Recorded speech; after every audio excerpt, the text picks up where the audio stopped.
Assalamualaikum warahmatullahi wabarakatuh. Perkenalkan, nama saya Albertus Ridho Aryadi, NPM 2241161. Di video ini saya akan membahas tentang manajemen hutang. Teori trade-off. Teori ini menyatakan bahwa struktur modal yang optimal diperoleh pada saat terjadinya keseimbangan antara keuntungan dan kos dari hutang. Model ini secara implisit menyatakan bahwa perusahaan yang tidak menggunakan pinjaman sama sekali atau perusahaan yang menggunakan pembiayaan investasinya dengan pinjaman seluruhnya adalah sama-sama buruk. Keputusan terbaik adalah keputusan yang moderat dengan mempertimbangkan kedua instrumen pembiayaan. Teori pecking order. Teori pecking order menetapkan suatu preferensi keputusan sumber dana, di mana para manajer pertama kali akan cenderung memilih untuk menggunakan 1. Laba ditahan, kemudian 2. Hutang, dan 3. Modal sendiri dari sumber eksternal, berupa saham sebagai pilihan terakhir. Balancing theory disebut sebagai teori keseimbangan, yaitu menyeimbangkan komposisi hutang dan modal sendiri. Teori ini pada intinya menyeimbangkan antara manfaat dan pengorbanan yang timbul sebagai akibat penggunaan hutang. Sejauh manfaat masih besar, hutang akan ditambah, tetapi bila pengorbanan menggunakan hutang sudah lebih besar, maka hutang tidak lagi optimal untuk ditambah. Faktor penentu. Modal sendiri versus modal pinjaman. Faktor yang menentukan: 1. Tingkat bunga, 2. Stabilitas dari earning, 3. Susunan aktiva, 4. Kadar resiko dari aktiva, 5. Besarnya jumlah modal yang dibutuhkan, 6. Keadaan pasar modal, 7.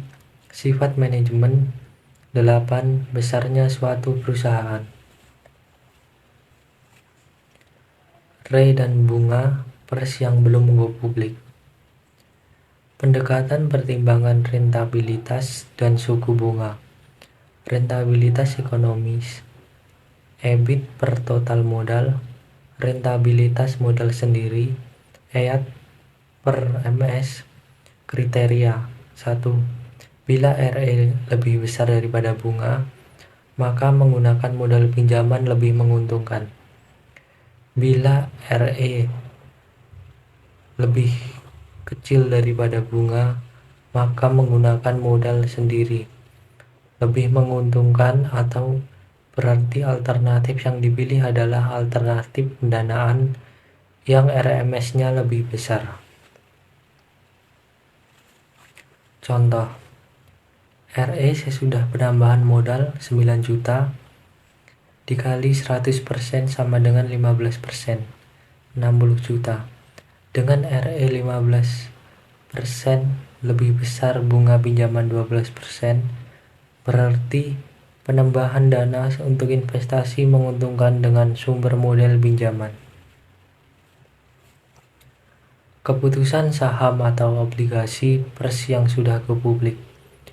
Menggunakan metode EBIT EPS, E-difference point merupakan suatu titik berupa EBIT yang menciptakan besarnya EPS yang sama untuk berbagai alternatif sumber dana. Kriteria: jika EBIT prediksi lebih besar EBIT EDIF, maka penggunaan hutang atau obligasi merupakan alternatif menguntungkan. Rumus INDIF point: X (1 min T), X min C 1 min T, S1 S2. X sama dengan EBIT pada INDIF point, C sama dengan bunga oblig yang dinyatakan dalam rupiah, T sama dengan tingkat pajak, S1 sama dengan jumlah lembar saham yang beredar bila sumber dana hanya saham. S2, jumlah lembar saham yang beredar bila SBR ada unsur hutang atau obligasi. Contoh, jumlah dana yang diperlukan untuk investasi 40 juta. Bila sumber dana dengan saham nominalnya 2.000 per lembar, bila dengan obligasi bunga 5%, pajak rata-rata misalnya 50%. Alternatif 1, sumber dana semua dipenuhi dengan SBR saham. Alternatif 2, sumber dana kombinasi saham. Sebanyak 12.000 lembar dan obligasi 16 juta. X dalam kurung 1 min 0,5 X min 800.000 dalam kurung 1 min 0,5 sama dengan 20.000 12.000. Jadi X sama dengan 2 juta. Sekian presentasi dari saya ucapkan terima kasih.